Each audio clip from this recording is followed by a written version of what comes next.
કે ઊંઘ નો આવે તો કાંઈ નહીં, પાછ ભેગું સારવા માંડો તો કહું છું હજી જ્યાં પૂજ્યો તોય કે ચિંતા આપણને થાય, નીંદર ન હોય ને એ પલે જવું નહીં કોઈ નજીક આવતો મારા બાપુ એમ કીધા કરે એટલું જ ભેગું કરો અને એટલું જ બધું કરવું, વ્યવહાર રાખવા કે આપણે ઊંઘ આવી જવી જોઈએ. કે ઊંઘ નો આવે તો કાંઈ નહીં, પાછ ભેગું સારવા માંડો તો નકર કે ઊંઘ વહી જાય એટલે પછી પૂરું, આપણે કાંઈ કમાણા જ નથી.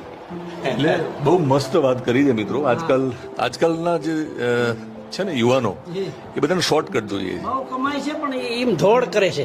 એટલે આ એની કેપેસિટી બારો વેગ છે, એ ખોટો વેગ છે, પણ હવે એને સમજાતો ન હોય ને. એટલે તમે રાજભાને બહુ ચોખ્ખું કીધું છે કે બહુ એટલું બધું કશું પૈસા કમાવા નથી કરવા છે ને. વધારે હું નહીં કહું, પણ હું રાજભાઈ ને એક કહેતો ટૂંકામાં કહી દઉં. ટુ વ્હીલ લઈને પેલા રાજભાઈ પેલા હાલીને જતો હતો ગીરમાંથી, પછી ટુ વ્હીલ લીધી, પછી હામા વાહન આવતા લાઇટ આવતી હોય તો મેં કીધું તું કેટલો દબાતો, સાઈડમાં તરીને એક ભટકી જાય. હવે તને ફોર્ચ્યુનર આપી છે, હવે તું ધ્યાન રાખજે, હામો ટુ વ્હીલર